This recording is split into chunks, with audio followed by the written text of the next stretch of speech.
L'extraordinaire chronique cinéma de Benjamin. Auditrices et auditeurs, Fabrice, Caro, Clément, ce matin, la chronique cinéma de Benjamin Gomez numéro 345 va vous parler de Dieu. Comment ça, Benjamin? Dieu, l'église, tout ça? Mais non, Dieu, George Lucas, l'inventeur de Star Wars. Car George Lucas déchaîne les passions à travers le monde depuis plus de 30 ans avec Star Wars et ses nombreuses nouvelles versions qui sont arrivées par la suite. L'admiration, la colère, la fanatitude, le dégoût, George Lucas a provoqué toutes les réactions possibles. Mais pourquoi ? Eh bien, un documentaire essaye de répondre à cette question avec un ton aussi drôle qu'intéressant. The People versus George Lucas sort aujourd'hui en DVD et on se rend compte que la relation d'amour-haine est tumultueuse entre l'un des réalisateurs les plus légendaires et la plus grande communauté de fans qui soit. Parce que George Lucas, le doc le résume assez bien dès le début, a quand même révolutionné l'enfance d'une génération entière. Quand Star Wars épisode 4 est sorti en 1977, ça a été une révélation.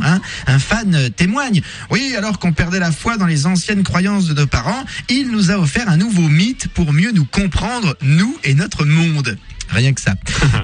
Et quand t'es fan de Star Wars, t'es autant fan des produits dérivés que des films, ce qui a engendré des parodies innombrables dont on voit quelques extraits dans le docu. Par exemple, il y a un mec qui reprend les thèmes de Star Wars à l'accordéon. Alors, je vous fais d'abord écouter la version originale magnifique de John Williams. Attention. Écoutez bien. C'est beau quand même. C'est très beau. Attention, mélodie. Et maintenant, attention, c'est très court, le même air, mais à l'accordéon. Ouais. Pas mal. Autre saveur. Autre saveur. Mais alors, vous comprenez que pour en arriver à de telles extrémités, il faut tout simplement être fou amoureux de son sujet, et les millions de fans le sont éperdument. Un amour parfait jusqu'à ce que George décide de remasteriser sa trilogie. Et là, c'est le drame. Chaque changement dans le montage, les effets spéciaux, les personnages provoquent un tollé autant qu'un renouveau de respect. Alors, qui a raison? Qui a tort? George Lucas a-t-il le droit de toucher à un tel chef-d'œuvre du cinéma même si c'est lui qui l'a réalisé? Et pourquoi annonce-t-il que les négatifs originaux ne sont plus disponibles?